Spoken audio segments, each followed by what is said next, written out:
Hi, it's Chris Watkin here, and I'm joined by Mike Stratton, who is boss man of tenantSERVE.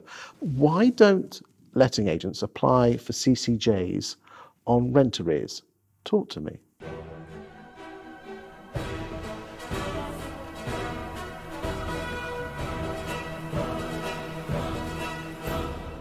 The reason is the vast majority do not know the process. They've heard about a CCJ, they've heard about a county court judgment, but they don't know what it involves in getting it done. And the easy advice I give everybody is, it's online. The government, if you go to the government website and you can see it there, all you need is to be truthful, honest, and have evidence of what you're saying. Do you have to upload the evidence? You do. You put it all online. It's such an easy process. Because surely if tenants are in arrears, they're just going to perpetuate the problem and moving it from one landlord to another landlord. And let's be honest, if you're having a tenant reference done, that will show up anyway, the first thing. Have a credit reference done. But a lot of landlords, they want that CCJ in place. They want to make it difficult for the tenant who's taking the mickey out of them. All right? And what people forget is, if you've got a CCJ now and you go and change your phone, you're going to have issues. Because you've got a new phone contract, they then check you. So, that guy's going to come back and say, actually, I need to satisfy your debt, and they'll start talking to you because they've got a CCJ. So the CCJ is locking that debt into that person. It's not being vindictive, it's not being nasty, it's the legal process that says this person owes me X. And you want payment. Now, they will come up and they can do a payment plan, but that's down to you've got to accept something. The vast majority of people say, I'll settle that up. They've tried their luck, they've gone down the line. The one thing I will say to you is that if they do not defend it, okay, so let's say a tenant doesn't defend, doesn't put they get all the opportunity, then it's automatically going to be a CCJ. It's that simple. So if you've got rent arrears, if you've got something that's, £2,000, £600, whatever what if you don't know where the tenant's moved to? We do a tracing service. So tenantSERVE, tracing service, that's what we do. No fine, no fee. That way then. But you can serve on the old address. Can you serve at the work address? Not work address, no, a residential address. You need to lock them in. But the best way is to trace them. People, they think they're untraceable, but in today's day of the electronic tracking, they're not invisible. They're there. And it just takes a little bit of time, and then you can go. But always do it. And can agents do this?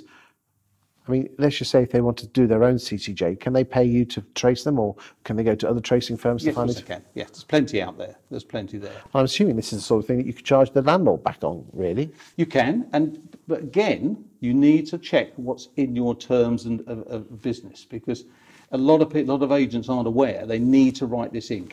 How do we recover the money? How do we do it? It should all be written into that contract. It should be written in for the tenant so that you can recover.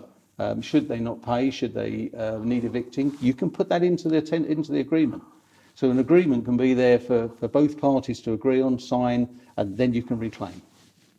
But if they haven't got that in, can they not reclaim it then? You can still go ahead. The biggest question I get asked, Chris, is if you're doing a Section 21, no fault, you just want that person out, can I still reclaim the money? Yes, you can. So whilst that's going on, start the CCJ up. Then when we finish, when we've got the possession order, get your money. Go for a CCJ.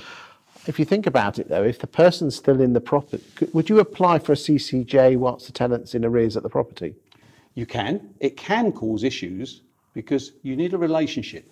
At the bottom of all this, you have a relationship between the tenant and the letting agent. They want to make it work, and so once you start on that side, you can then antagonise that tenant. But if they're 14 months in arrears, then go for it. It depends. I mean, that's the extreme.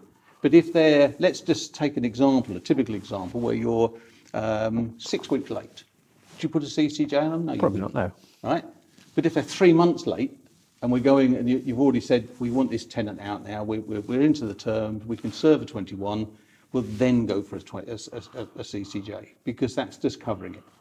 And your money is going to be, what the landlord wants to know, they're hard earned, that tenant owes them, let's say £800.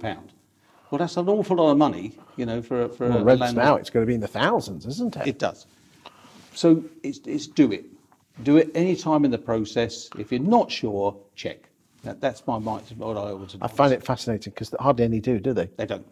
They don't. And it's just perpetuating the problem for our clients, which is our landlords. It carries on. Yeah, it stays on a record. They need to be satisfied. And what you really want is that tenant to come and say to you, look, I know we've had difficulties. I'm trying to move now. I haven't got all the money. Can I get a settlement with you? Talk. That's business. And if they talk to you and they've got £500 and an £800 debt, well, fine, take a view on that, and that helps. So without the CCJ, it wouldn't start the discussion. Thank you for your time today, Mike. Thank you, Chris.